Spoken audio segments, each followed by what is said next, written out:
Lariucci aqui diretamente da NCC 8374, audaciosamente indo onde ninguém jamais esteve. É com você, Wendel, fala aí. SG7 Meretriz 4 no ar. Aqui quem fala é o Wendel Garofalo e Marcos Lariucci. E você está sintonizado no Imortais na Estrada, o podcast que mistura aventuras, mitos e muita resenha boa. Acelere com a gente, porque a viagem só está começando. Episódio de hoje, analisando The Witcher, série, games e livros. Saudações, mortais! Estamos aqui em mais um podcast com vocês, Imortais na Estrada, com novamente o nosso... correspondente! O correspondente mais inútil que tem, né? Lariucci no seu bólio do lunar. Ainda bem que eu tô de bom humor, porque eu ia falar uma besteira. Mas não adianta você falar do trânsito, o programa é gravado. Verdade. Vai valer a hora que for ao vivo. É. Aí eu quero ver você gravar. Eu vou botar no trânsito. Então vamos lá. Gente, deixa eu passar esse monte de ônibus aqui. Vamos lá, toque em frente. Vamos lá, hoje a gente vai, vocês já viram pela thumb, já viram pela chamada, vamos fazer algumas coisas com o universo The Witcher, que, The Witcher, embora não seja uma das nossas inspirações, ele está dentro do mesmo estilo de livro, mesmo estilo de game, e quem sabe um pouco do estilo da série, a hora que a Netflix comprar o direito dos nossos livros. Sonhar ainda está possível, não está? Tá, com certeza. A Netflix faz tanta coisa questionável. Porra, bota questionável aí quando a gente fala da quarta temporada de The Witcher, cara. Pois é, gente. Então, olha só, não vamos nos aprofundar nas outras séries, não. Nas outras temporadas, não. Vamos focar aqui nessa quarta temporada de The Witcher, que deu o que falar. E a gente vai fazer... Muito, né? E a gente vai fazer uma coisa interessante aqui, porque eu li todos os livros, joguei todos os jogos, sou fã da série. Lariucci não faz ideia do que era The Witcher. Então, exatamente. Então a gente vai fazer aqui uma comparação interessante. Vai ser uma coisa de opiniões e depois a gente vai comparar diretamente com o nosso universo. Eu dei uma maratonada, aí a pedido de Wendel, conheci um pouco e... acho que fiz errado de começar logo por essa quarta temporada. Cara. Pois é. Então, gente, segura a espada de prata, vem com a gente. Vambora. Vamos lá. Vamos começar pelo básico. Lariucci falou que... Lariucci nunca tinha conhecido... Não conhecia o universo The Witcher. Eu vi alguns trechos, eu assisti algumas cenas aí. Nem acho que eu não assisti nenhum episódio inteiro com o Cavill, cara. Mas, assim... nesse eu senti bastante diferença. Então, o que acontece? Quem me conhece sabe que eu sempre prefiro a obra original, os livros. A gente sempre prefere a obra original, né, cara? Eu cheguei a conhecer The Witcher pelos games, aí pelos games eu soube, tem livro, vou ver o livro. O game e o livro são coisas completamente diferentes. Mas muita coisa. Você tem os mesmos personagens, é o famoso baseado em. Você tem coisas baseadas ali, é o mesmo universo, o mesmo personagem, mas os desenvolvedores do game tomaram uma liberdade criativa muito grande mesmo. Quando a Netflix foi adaptar, se baseou... tomou mais liberdade ainda. Não, aí que tá. Mais ou menos, porque ela está tentando ser muito mais fiel ao livro do que a série. A galera que não conhece o livro, que não conhece o livro, só conhece os jogos, achou tudo completamente diferente. Eu, tanto leitor quanto gamer, eu tenho certas coisas ali que me incomodaram. Vou ter uma coisa até que você não sabe, Lariucci, que no início da série, vamos lá, o escritor, que é difícil falar esse nome, Andrei Sapkowski. Cada um vai falar de uma maneira. Eu joguei até no Google aqui para ver como é que fala. É Andrei Sapkowski. Andrei Sapkowski. Então, é o Sapão. Eu não conseguia não ler Sapão. Você não sabe, mas quando eles estavam fazendo o início da série... Só você pensar num sapo com uísque. O Sapkowski, ele é polonês, então ele escreveu as coisas muito baseadas na mitologia do ladinho lá dele. Inclusive, vocês vão perceber que tem muita similaridade com Brighton. Muita coisa. Um pouco. Tem bastante. Não, tem bastante. Tem mais do que do Nicolai. E o que acontece? É Polônia. Então o cara está escrevendo a realidade dele, as coisas como são, as lendas como são. Aí veio a grande primeira polêmica. A atriz que iria interpretar Ciri era para ser negra. Você imagina a reação dos fãs. Caraca. Não encaixa, né? Não encaixa. É porque é a Ciri. Não tinha. Aí a gente tem os defensores. Não, qual é o problema? Que isso, que aquilo. Só que tiraram. Se a essência da personagem tá lá. Eu conheço muita gente que fala isso. Eu falei, cara, mas você lê os livros que eles falam da Ciri, de cabelos cinzentos, os olhos daquela cor, você ia mudar toda a descrição da personagem. Cara, deu que é fundamental nessa história, né? Sim, deu uma polêmica danada, aí reescalaram a atriz, puseram essa menina que ficou muito mais parecida com a Ciri. Mas, se você perceber, na série, tem muita mudança de etnia. Muita, mas muita mesmo. Mais do que você fala, eu acho que a Polônia não é exatamente assim. Mas, enfim, essa aí foi a primeira grande mudança que teve. A mudança... que nem teve, né? Teria. Outra coisa que colocaram, a Yennefer. A atriz que interpreta a Yennefer, ela é belíssima, mas ela não chega aos pés da Yennefer do game. A Yennefer do game é uma deusa. Nos livros, ela também é levar em consideração que uma coisa é você colocar alguém para interpretar, e outra coisa é você pegar e modelar numa IA, no 3D. Sim. Mas é aquela coisa que a gente fala, né? O fã, ele quer ver a coisa mais possível, mais similar possível do que o autor escreveu e do que você jogou. Tenta pensar em algo que seja bem próximo.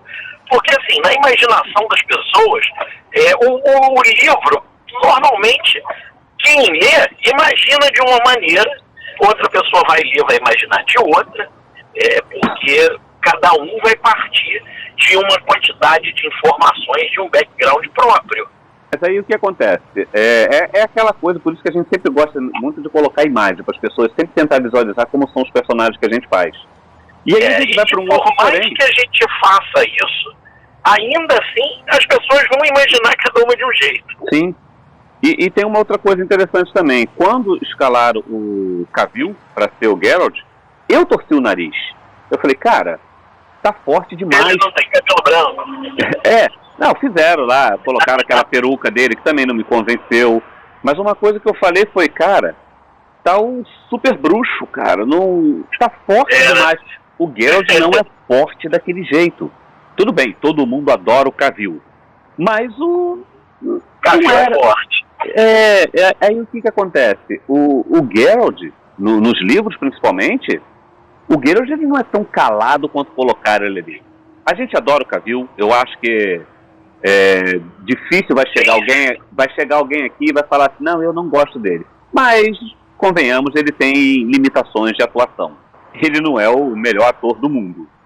Mas aí que tá, essa troca que fizeram agora também, não querendo falar mal do Hemsworth lá, né, o novo Cavill, escalado lá no lugar do Cavill, ele não ficou ruim.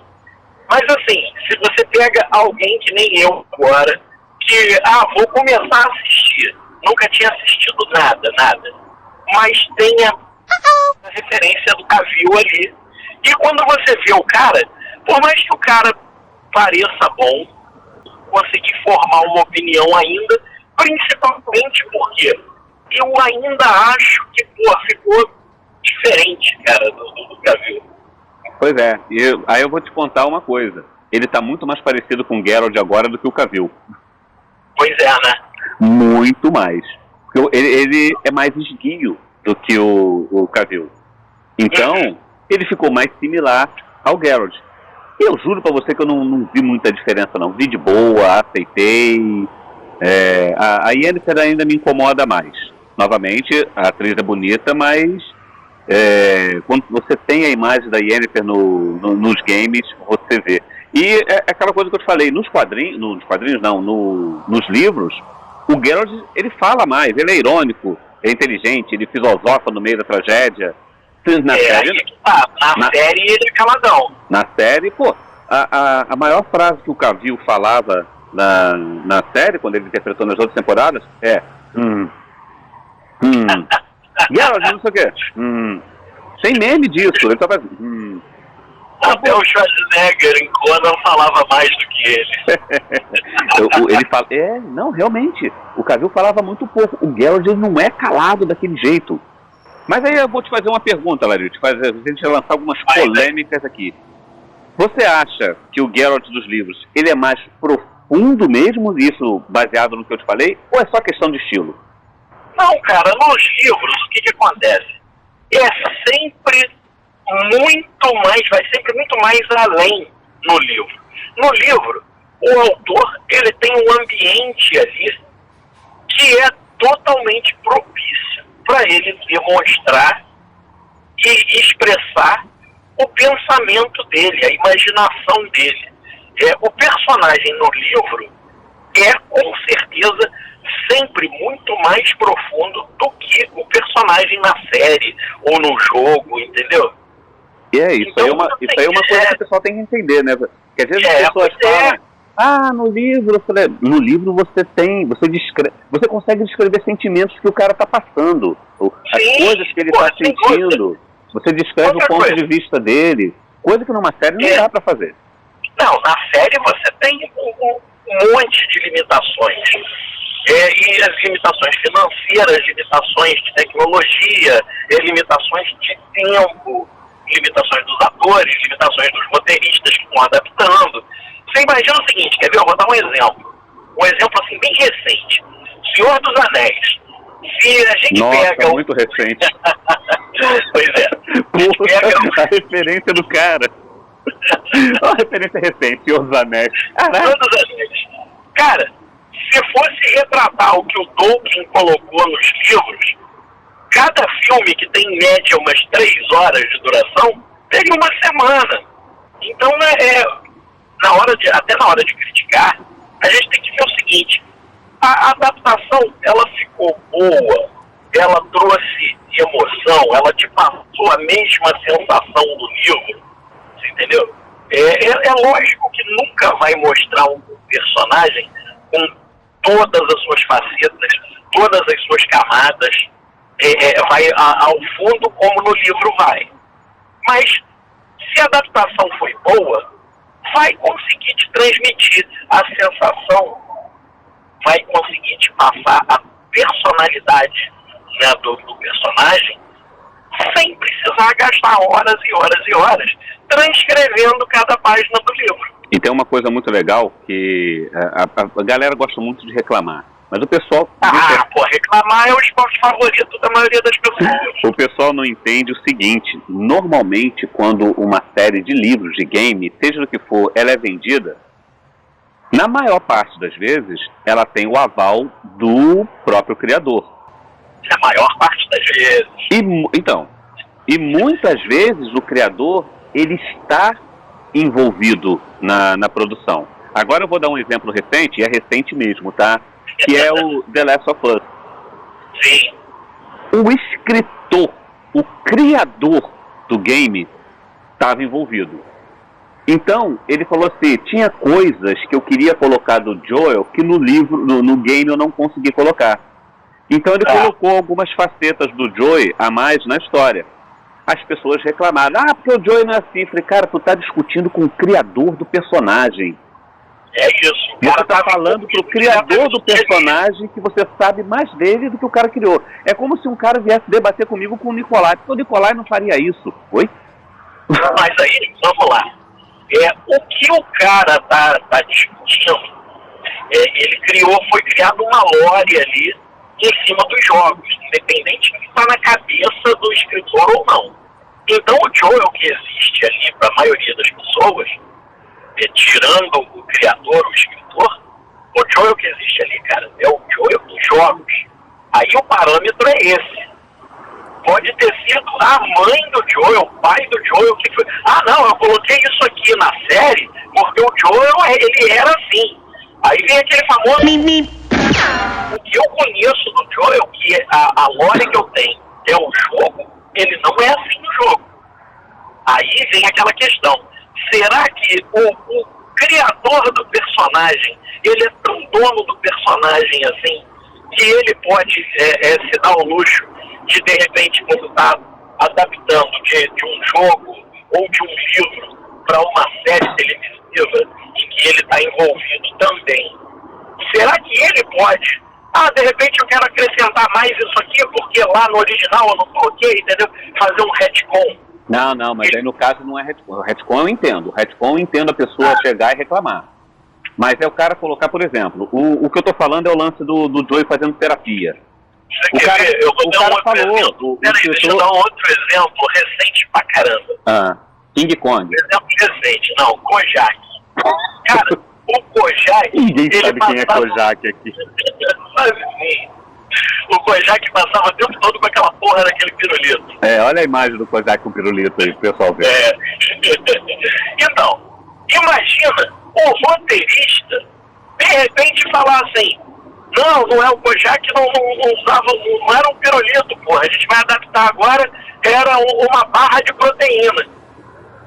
Porra, é a mesma coisa que pegar o Monk e dizer que o Monk de repente não tem toque. Não, mas olha só, no caso, pra gente voltar pro The Witcher, só pra fechar isso aqui, nesse caso aqui, o que o cara falava, que faria todo sentido o Joey fazer terapia pelas coisas que ele fez. Só que não dava pra colocar isso no game. O game, ele explorava outras coisas. Mais direta também, né? Pois é, você vai jogar, né, simulador de terapia. Joel indo pra terapia, pô, que legal. Então, mas vamos continuar então aqui, voltando pro The Witcher. Vamos falar um pouquinho do lance dos personagens, né? Eu já falei com o lance do Geralt, aí também tem a Ciri. A Ciri ela foi bastante modificada, mas muita coisa. A minha percepção foi essa. Principalmente nesse arco aqui dos ratos, da quarta temporada. O que acontece, Lariúcio? O livro, como sempre, né? O livro explora muito mais o crescimento da Ciri com os ratos, à medida como ela vai se tornando cada vez... O arco de crescimento dela, pô, conforme vai se passando a história ali com os ratos. Isso, cada vez mais dark. E eu sei que quem não lê os livros... iriam fazer, né, um spin-off com os ratos. Mas tem um especial dos ratos. Mas aí virou um filme, né? Tipo um piloto, mas já sabendo que não vai pra frente. Porque os ratos, eles estão tão deturpados que não colou. Então, eu não sei se eu falar aqui o destino dos ratos, né? Pra quem lê o livro sabe o que acontece com eles. Nos games eles nunca foram mencionados. E eu não vou falar o que acontece com eles aqui também, não. Mas os ratos é ratoeira. Uma coisa que a galera não sabe, tem gente que acha que colocaram a Ciri lésbica. Então, ela corta para os dois lados. No livro é assim. O livro é assim. E o livro é escrito bem antes da época que o pessoal fala que tudo é lacração. Então, mas uma coisa é você escrever um tema de relacionamento, tá, do personagem e tal, e depois a forma como ele é abordado. É porque foi tudo muito corrido. O livro flui. Eu aí não vou fazer juízo de valor, porque até no que a gente escreve também tem o pessoal que, come do lado errado do prato. Tem o pessoal que pisa daqui, pisa dali, faz parte da história. Tudo quando faz parte da história não é gratuito, não é empurrado ali, entendeu? De forma que tem que ter, porque tem que ter. No caso da Ciri, como você não lê os livros, você pode até achar que não acontece, mas isso aí já acontece com ela também. E o livro tem uns anos já. Bem sim, tem bastante tempo. Não, eu não tô julgando, dizendo que não acontece ou não acontece. Não, é porque tem gente que pode ler... É porque tem gente que pode ler e achar assim, só colocaram por causa disso. E fizeram isso com a Ellie também. Cara, no game também é assim. Sabe? Nem tudo é lacração. Tem hora que é. Mas tem hora que não. E tem a forma como apresenta, né? Foi o que eu te falei também. Pode ser a atuação do malandro, o Geralt, ele tá fazendo, ele tem que lutar fazendo aquela cara, fazendo aquele biquinho todo, porra, ele tá tentando seduzir o oponente, é isso? Cara, eu não consegui enxergar desse jeito. eu juro pra você que eu não consegui enxergar desse jeito. Porra, parece um Coverdale cantando Is This Love, porra. Mas então, eu cheguei a comentar isso com você. E tá ele, espada pra cá, espada pra lá. Eu cheguei a comentar isso com você. O Geralt, ele não tem sentimentos, ele não sente nada. Então, ele tá sempre com aquela cara séria. Ele tá sempre com aquela cara séria. Ele não sente nem a perna dele quase sendo decepada por um machado, né? É porque tem erva de bruxo que faz essas coisas passarem. Pô, no livro o Geralt sente bem mais. Então, uma coisa que eu achei assim é que é uma história de fantasia clássica, assim, no 100%, tendendo para o Dark Fantasy por causa das ambientações. E uma coisa que eu achei legal pra caramba é a Yennefer se teletransportando. Yennefer se teletransportando. Cara, é o Irota. É o teletransporte de Irota, cara. Mas ninguém ainda viu Irota se transportar, mas é realmente assim. Não é? Só que eu prefiro a Yennefer. Sim, pô. A gente aproveita e a gente fala nela. Tem uma coisa que você comentou comigo hoje, que, novamente, como você nunca jogou, nunca leu os livros, né? Que você falou, peguei, que o Geralt quer juntar... só dando palpite. Que o Geralt quer juntar todo mundo, que a Ciri é filha dele. A Ciri não é filha dele, filha biológica. Assim como ela não é filha biológica da Yennefer também. O Geralt, o Geralt e a Yennefer, eles estão mais ou menos presos porque o Geralt fez um pedido por um Djinn, que seria ficar com ela. Então, ele não sabe se eles estão juntos porque eles se amam, se é o destino deles, ou se é o Djinn, ou se o destino deles foi feito. O lance da Ciri é uma coisa parecida também, porque ele salva um personagem e quando o cara fala, o que você quer? Ele fala, você vai me dar uma coisa em tal dia. Mas o que acontece? A surpresa que tem é que quando o cara chega, a rainha está grávida. E aí, essa filha tem que ser dada para o Geralt, porque ela é a criança do destino. Por isso que ele diz que a Ciri é a filha dele. Entendeu? É isso que acontece. Tá meio filha da lua, hein? Chega a ser uma coisinha parecida. Só que a Ciri, ela tem... A Ciri, ela é poderosa demais. Mas muita coisa. Ela é tão poderosa que ela desperta. Dentro do universo Immortals, a filha da lua também não é poderosa demais. Pois é. Lembra que eu falei que tem certas similaridades?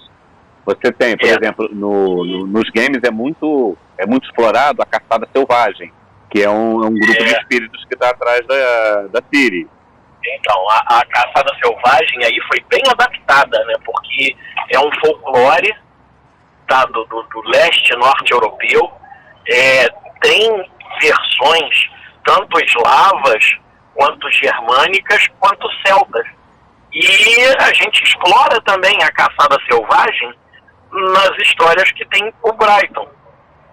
Ainda não foi muito demonstrado isso, esse tema não apareceu ainda no que nós publicamos, mas é uma coisa que tem muito a ver com os poderes do Brighton.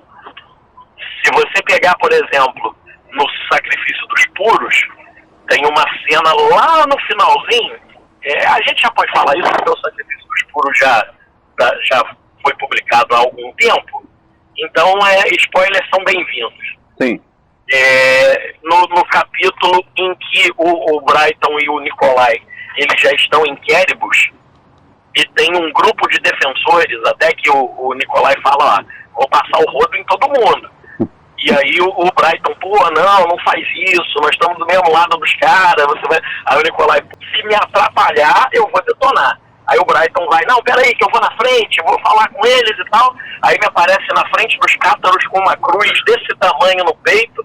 Os caras vão lá e descem o cacete nele. Com a espada gritando. Os caras vêm cavalgando, correndo com uma cruz, que é contra a galera que tá lutando contra os cátaros, a espada pro alto, gritando, ei, ei, ei. Por fim, o que ele tem que fazer? Ele tem que lutar contra os caras que ele queria defender. E aí o poder que ele usa, como é descrito nessa cena, em que a espada dele se envolve numa luz azul e tal, e as chispas, quando ele desfere contra as armaduras dos seus inimigos, a espada, ela explode em espíritos e fantasmas de almas sem descanso e tal. É a caçada selvagem. E aí, cara, a gente tem a maior diferença do que a gente pode fazer essa comparação da série do The Witcher, do seriado, com o livro, é o tom. No livro, ele tem aquele humor mais melancólico, né, irônico. Na série, não. A série, ela fica sendo mais dinâmica, porque não tem como não ter, não tem mais tanta ironia. Então, olha só, aí eu acho que a gente pode até, a série está recente ainda, não vamos entrar muito em detalhe das coisas que acontecem, a gente fez só essa comparação básica, aí pra gente não dar muito spoiler da série que ainda tá no Trend Topics da Netflix e tudo mais, a gente vai parar de falar dela para evitar dar spoiler demais. Eu só vou falar pra galera, a série não tá ruim, tá? Tem muita gente que tá reclamando, dizendo que a série tá ruim, que a série... Não tá. Eu acho até que ela ficou mais interessante que das temporadas seguintes. Eu achei ela muito mais gore. Muita coisa. Ela tem muito mais violência. O Liam, ele é mais ágil do que o Cavill. Então as cenas de luta dele são melhores. Cara, não tem como falar, a interpretação dele é um pouquinho melhor do que a Cavill. Mas o Cavill é o Cavill, né? É gente de carisma. Então é complicado você não gostar do Cavill. O que eu posso dizer é o seguinte, o que eu assisti como série de fantasia é bem ok. Eu não esperava assim, nada muito diferente, mas tem lá as suas partes arrastadas e umas coisas que eu achei meio sem propósito. Tem. Mas isso aí é opinião pessoal. Como série de fantasia, ela, tem bastante efeitos especiais, tem bruxaria, tem mago, tem elfo, tem anão. Os anões são um show à parte. São anões de verdade. E tem gnomos. Não achei ruim, não. Tem bastante criatura mágica também, fantasia de fantasia. Sim, pois tem uma coisinha ou outra que dá pra gente reclamar e tal, mas nem tudo é perfeito. E como eu não sou, assim, um conhecedor profundo dos livros nem do jogo, como série de fantasia, pra mim, nos padrões de hoje, cara, pro que se apresenta aí, tá bem ok. A série tá legal. Como você falou, tem ação, tem essas partes aí bem mais sangrentas, bem mais obscuras. Eu acredito até que as partes que você achou arrastada pode ser por você não conhecer a lore do seriado e a dos livros. E aí você pode achar, isso aqui eu não entendi, mas às vezes é uma coisa que precisa da construção. Principalmente, por exemplo, do carrinho. Ele porque o Geralt está com raiva dele. Você não chegou a assistir, você tem que ver a parte que aparece o Regis. O Regis também foi outro cara que mudaram pra caraca do livro. É o vilão deles, né? Não, o Regis é o vampiro. Tá, não, esse eu não vi então. Não, ele aparece, acho que é no terceiro ou quarto episódio, não lembro. O vilão é o Viggo Potts. Sei lá como se pronuncia o nome daquele cara. Mudaram mesmo o trânsito. Parece que eu tô lendo coisas do Rei Celta. Uns nomes que é difícil falar. Então agora a gente vai entrar no quadro, gente, que a gente vai fazer a comparação legal entre o livro do Sapkowski, The Witcher, com o nosso universo.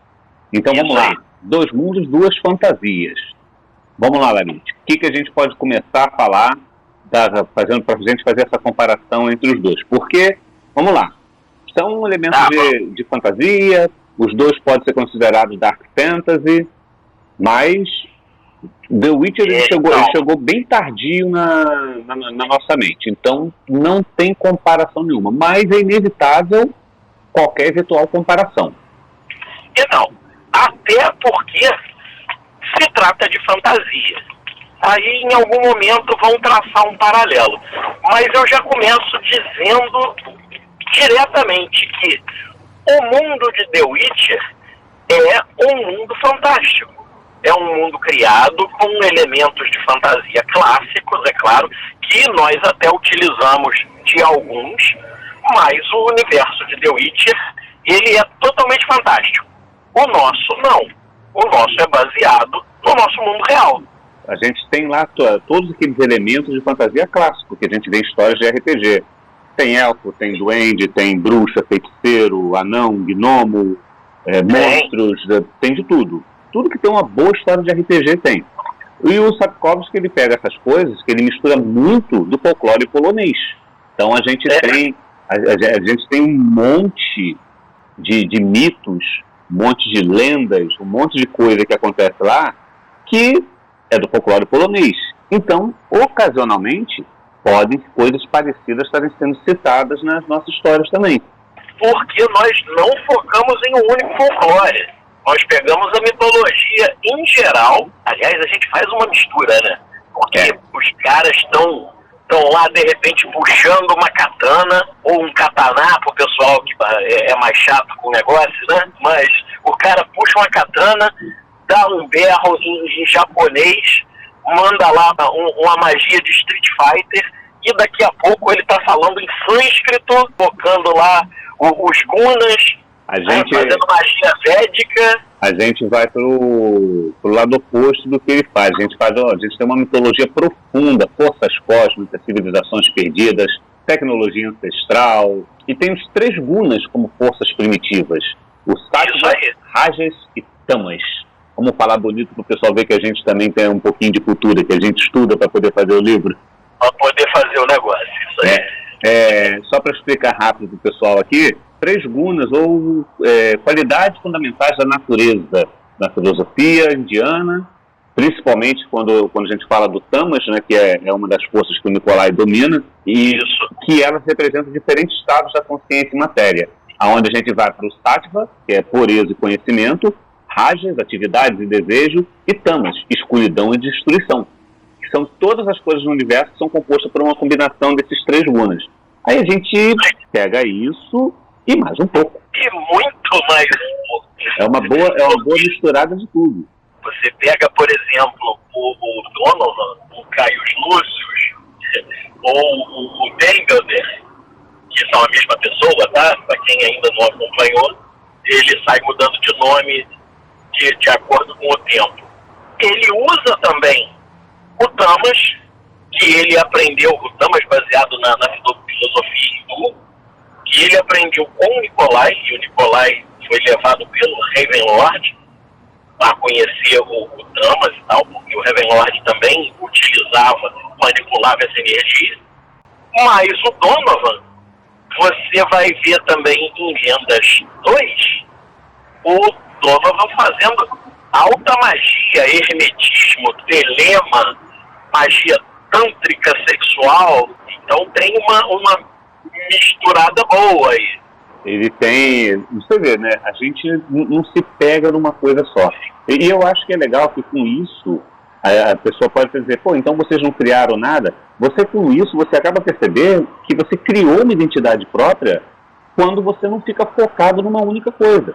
A gente pegar esse mundo onde a gente vive, onde tem tudo, e a gente mostrar que tudo existe. Não é aquela coisa, não, isso aí é mitologia. É até engraçado, eu estava assistindo um episódio hoje da série Evil, que tem no Google Play, que tem uma menininha, que é uma menina adotada, e ela está sendo criada por um pai que é católico e uma mãe que é muçulmana. E eles acham que está acontecendo alguma coisa, que ela pode estar sendo possuída. Possuída por o quê? Por um djinn. E aí, o que acontece? Na hora que eles vão pedir uma ajuda espiritual, a mãe vai chamar, o pai é católico, ele chama um padre. E a mãe não vai chamar um padre. Aí é engraçado, porque quando o pessoal, os protagonistas da história chegam lá para resolver, eles chegam com o padre, aí eles falam, então, tá rolando uma outra coisa aqui. Porque tá lá, o cara não é um rabino. Ele é outra coisa que eu até esqueci qual é a denominação que ele teria ali. Ele é muçulmano, né? Não é judeu.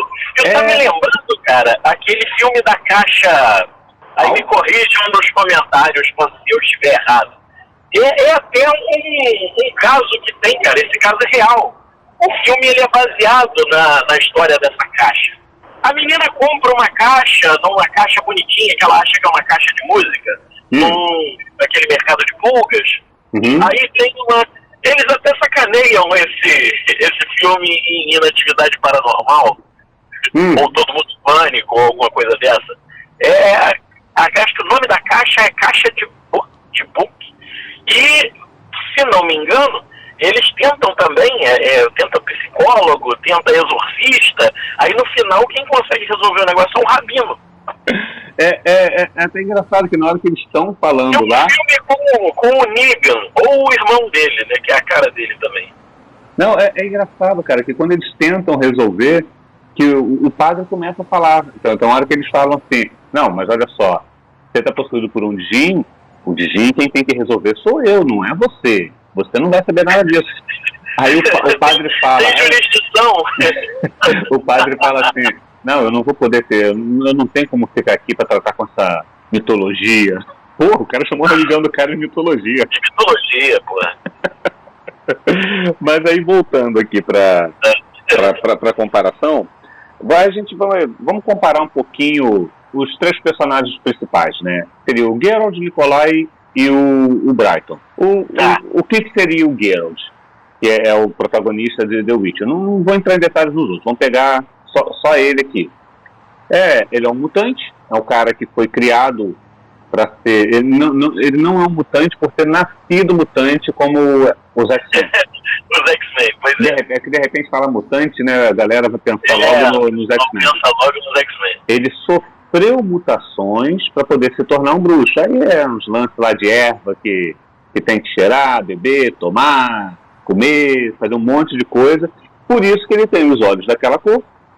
Ele tem os cabelos dele ficaram totalmente brancos por causa disso, e ele não tem os sentimentos, ele não demonstra nada. E o Geralt, você vê, eu acho que até na série reflete bastante isso. Ele parece estar sempre cansado. Você vê que aquele cara que ele está tentando sobreviver no dia a dia.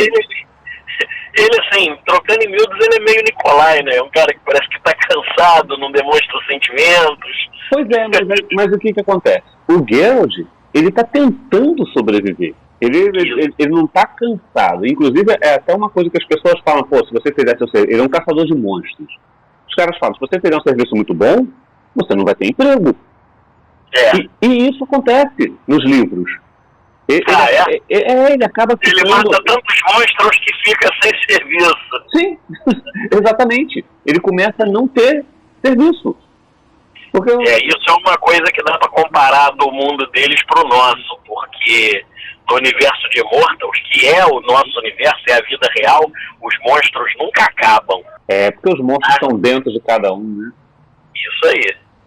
Inclusive, os monstros estão dentro das pessoas. Então, inclusive, isso aí é uma força tremenda pro Donovan, né? Porque até quando ele cria aquelas criaturas para poder... A polícia. Isso aí. Quando ele Mas não é nada comigo não, quando ele cria aquelas criaturas, a gente teve até uma discussão esses dias a respeito disso, né? De como é que elas são, como que elas seriam, se elas já eram criaturas que estavam presas.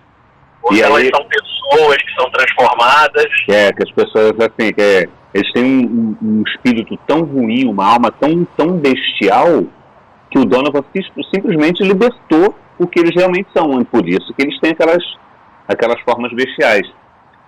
Aí, olha só, aí a gente é o que eu falo. Se a gente for falar do Nikolai, embora você tenha feito essa comparação, o Nikolai é o contrário. Ele é o oposto disso do Geralt. Porque o Nikolai ele não quer sobreviver. O Nikolai ele não quer mais estar aqui. Ele quer parar isso de qualquer maneira. Ele quer dar um fim. Pois é. E eu estou revisando agora aqui o livro de origem do Nikolai, né, que a gente vai lançar, chamado O Ceifador. Eu lendo isso que eu vejo, cara. Eu falei, cara, cada vez você entende mais o porquê que o Nikolai... quando a pessoa lê isso, a pessoa vai ver o porquê que o Nikolai é tão afim de acabar com tudo. E aí a gente vai pro Brighton. É porque tu maltrata o Nikolai, né, cara? Porra. Cara, pois é. Eu acho que na parte de agradecimentos do livro, eu acho que eu explano um pouquinho o porquê que isso acontece. Quando a gente lançar, o pessoal vai ter oportunidade para entender isso aí. As pessoas vão conseguir entender mais, porque a galera conhece o Nikolai casca grossa. Isso aí. Conhece o Nikolai casca grossa, aquela imagem lá dele sempre com aquela faixa tapando os olhos, e a galera vai ter a surpresa de quando começar a ver que o maior destaque do Nikolai são os olhos que ele tinha. Uns olhos azuis, cor de gelo, que gelavam os inimigos dele. Aí você vê que agora é o que o cara não tem, são os olhos. Mas aí a gente voltando para os personagens, aí agora a gente vem pro Brighton, que é o cara que muda tudo, né, entre o Geralt e o Nikolai. Vai dar água pro vinho. Porque o Brighton, ele, ao contrário do Nikolai, apesar dele ter a frustração, de ter a melancolia pela imortalidade, pelos males que trazem a imortalidade, ele ainda é um cara que traz dentro de si a força de viver. Ele ainda traz a esperança, a confiança nas pessoas, a confiança nas causas. Ele ainda acredita que tem alguma coisa pelo que vale a pena lutar. O Brighton faz eu falar uma frase bonita aqui. O Brighton é a chama no meio da escuridão. Se Nikolai é a montanha, Brighton é o trovão. E vamos lá. E como que a história é contada? Como que a história do The Witcher é contada, se a gente for comparar? O Sapkowski, ele escreve com... Estamos falando agora aqui dos livros, tá, gente? Não da série. Não da série. O Sapkowski, ele escreve, ele tem ironia, tem diálogos afiados, estrutura de contos que vira romance, com uma coisa bem pé no chão, na base do diálogo das coisas. É como se as pessoas tentassem botar uma lógica no mundo de fantasia. Na nossa, a gente já trata de uma coisa mais cinematográfica. Se alguém já leu algum dos livros da série do Witcher, vai ver que até a construção dos parágrafos é diferente.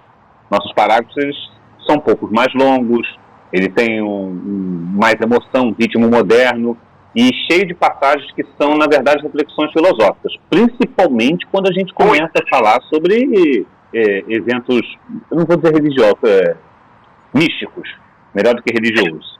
E aquela coisa, né? O Geralt, apesar de tudo, ele é mortal. Então, a história é contada através dos anos. Em algumas décadas, lendo o livro, você vai ver o Geralt envelhecendo. E na nossa, não, né? É contada através das eras. Tem eventos em todas as épocas.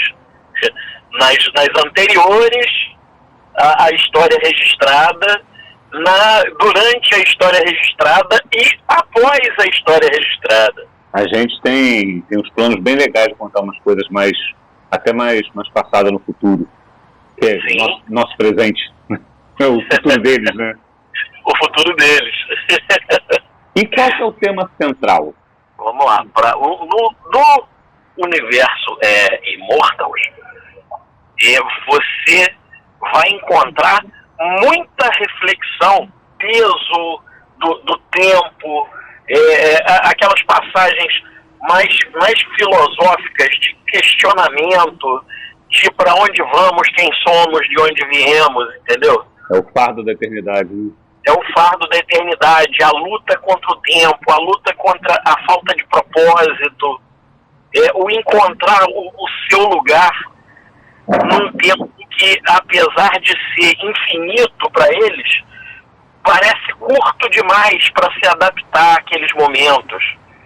Você imagina o seguinte, um cara que está saindo de uma época lá, vamos falar não vou nem falar do Nicolai, mas vou falar do Brighton. Uhum. O cara está saindo de uma época lá do século V, quando o mundo era de um jeito, e ele carrega toda aquela bagagem, ele carrega toda aquela alma daquele momento, e de repente o cara se vê saiu do século V, o cara está no século XV, e do século XV daqui a pouco ele está no século XXI, entendeu? Como que fica a cabeça de um cara que, nasceu no século V e ele carrega dentro dele a essência daquela época? E aquela coisa, você falou assim, né? Ele sai do século V, ele vai para o século XV, mas só para lembrar, pessoal, ele não viaja no tempo.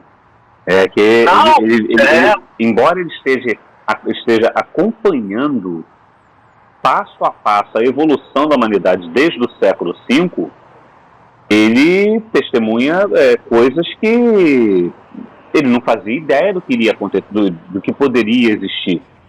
Sim. Então, se você imaginar um cara que é do século V, aí ele vai acompanhando a evolução, as revoluções, as guerras, tudo que vai acontecendo. Aí o cara chega na nossa época, você vê, um cara que é do século V, onde ele tinha toda uma ideia de religião, do que existia, o que não existia. Imagina e uma cosmovisão ali formatada para o século V. E aí você imagina quando ele chega lá na década de 60, de 1960, com o Homem da Lua. Como que fica a cabeça dele? Cara, como assim? Embora ele tenha passado todos esses séculos, é uma coisa que ele olha. Tem até um conto muito engraçado que qualquer hora o pessoal vai ler, que é quando o Nicolai leva ele no avião a primeira vez.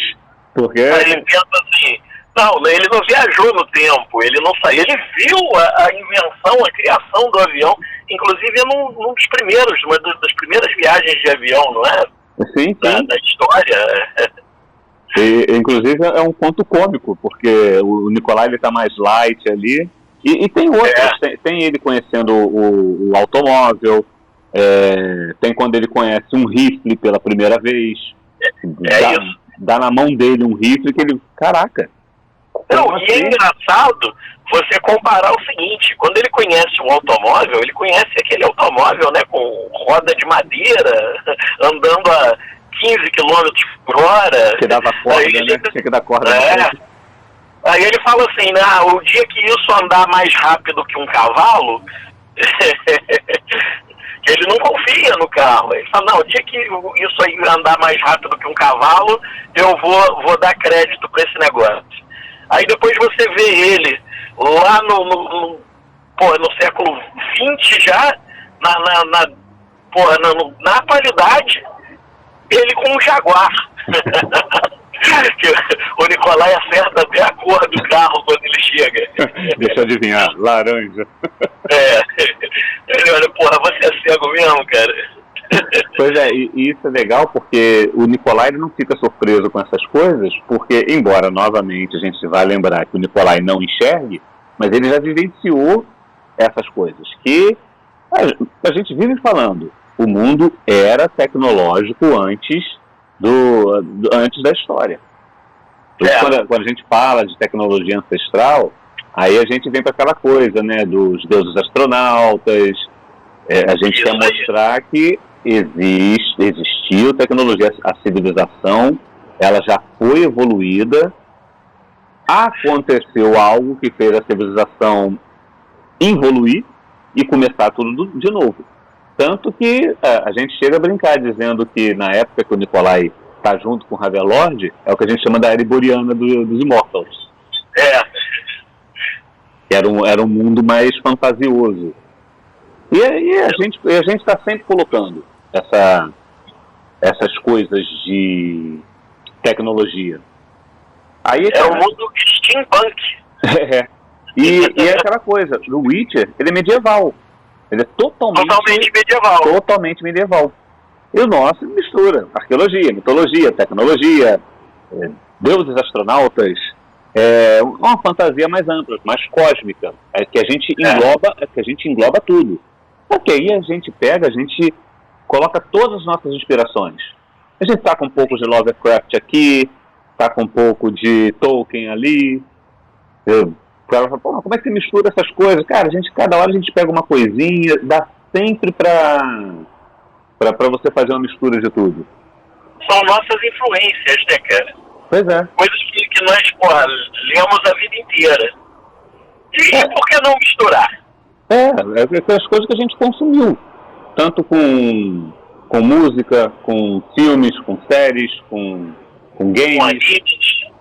Com tudo. Com absolutamente tudo. E aí, como estava falando, muda o tom todo.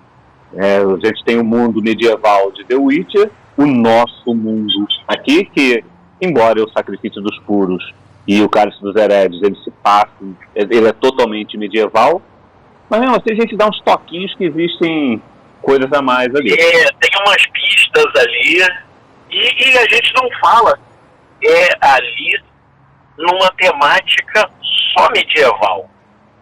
A gente está falando ali numa temática mais esotérica, espiritualista. Mais ainda no Sacrifício dos Puros, né?